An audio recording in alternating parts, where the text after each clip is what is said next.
रक्षा के लिए अर्जुन और पांडवों ने अपने गांडीव को उठाए तो भगवान बलराम जो गदा युद्ध सिखाए थे दुर्योधन को, बोले अब तू जा, तेरी जिंदगी अब खत्म भयो, तू धर्म विरुद्ध खड़ा है वो अब तू ना बचेगो। तुम क्या सोच रहे हो कि हम तुम्हारी तरफ से खड़े हो जाएंगे गुरुजी बन करके?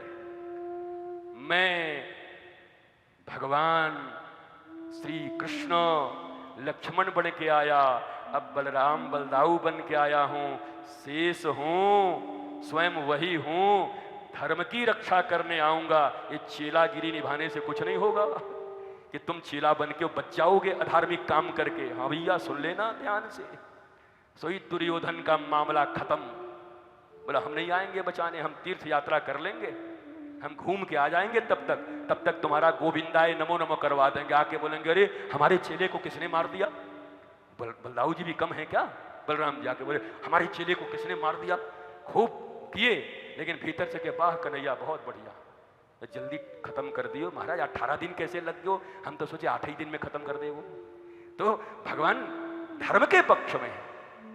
सदा साधु संत ऋषि महर्षि सज्जन शास्त्र ये सब धर्म के पक्ष में खड़े होते हैं, व्यक्तियों के पक्ष में खड़े नहीं होते।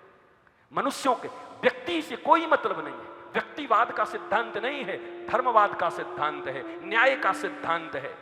जो न्याय के पक्ष में होगा, जो धर्म के पक्ष में होगा, जो शास्त्र के पक्ष में होगा, जो जीवन के पक्ष में होगा, जो अस्तित्व के पक्ष में होगा, एग्जिस्टेंस के लिए जो खड़ा होगा, भगवान उनके साथ खड़े रहेंगे।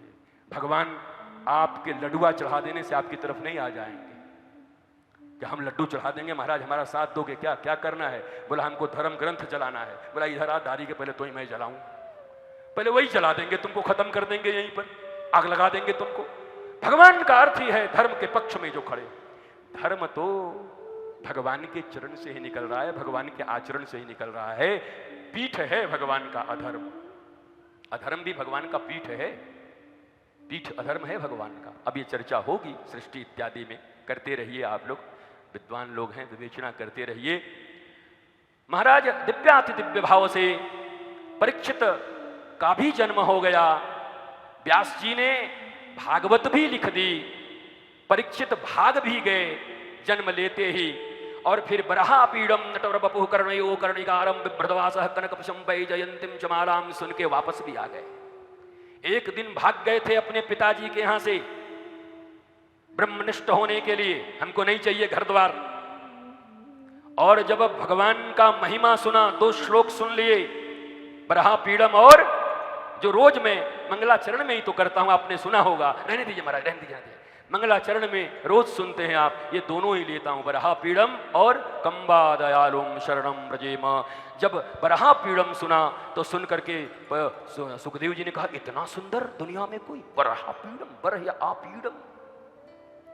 कनेर के फूल कान में लगा के ऐसे टक से मारे ठाकुर जी, ऊपर जाए दाएं कान से मारे और फिर बाएं कान पर ले लें। नटवर बपू, नटवर, ऐसे नटवर गिरधारी हैं ठाकुर जी हमारे, इतने सुंदर। परीक्षित दौड़े, सुखदेव दौड़े, फिर रुक गए। अरे चलो यार, चमड़े का सुंदर तो बहुत कोई होता है, पता नहीं दिल कैसा हो, मन कैसा हो, हृदय कैसा हो। पर दूसरा श्लोक जब पढ़ लिया तो दूसरा श्लोक में भगवान के गुणों का वर्णन है, स्वभाव का वर्णन है कि पूतना जहर लगा के मारने आई थी और पूतना को भगवान ने गोलोक दे दिया। अभी यशोदा नहीं पहुंची, देवकी नहीं पहुंची, पहले पहुंच गई पूतना गोलोक में। कंबा दयालुम शरणम ब्रजेम, जो विष लगा के मारने आई थी उसको अपनी मां बना करके अपने धाम में स्थान दे दिया। ऐसा व्यवहार, ऐसे हमारे ठाकुर जी इतने कृपालु, कंबा दयालुम शरणम ब्रजेम। अरे इस दुनिया में उसके ऊपर में जहर था, भीतर में दूध था। पूतना तो अच्छी थी, हमारे तो ऊपर में दूध है, भीतर जहर भरा पड़ा है। ऊपर लडुआ है, भीतर जहर है। आइए आइए, आपके दर्शन पा करके तो हम धन्य हो गए। पीछे से कह रहे हैं ये कहां से आ गया दिमाग चाटने, बताओ। ऐसी बात है महाराज, ये हमारी हालत है जिंदगी में। पर कौन बोले को आइए आइए, आप जैसे महापुरुषों का दर्शन पा करके और मैं धन्य हो गए। एक कौन बुलाए रे, कहां से आएगा? ये हम हैं, ये हमारी असलियत।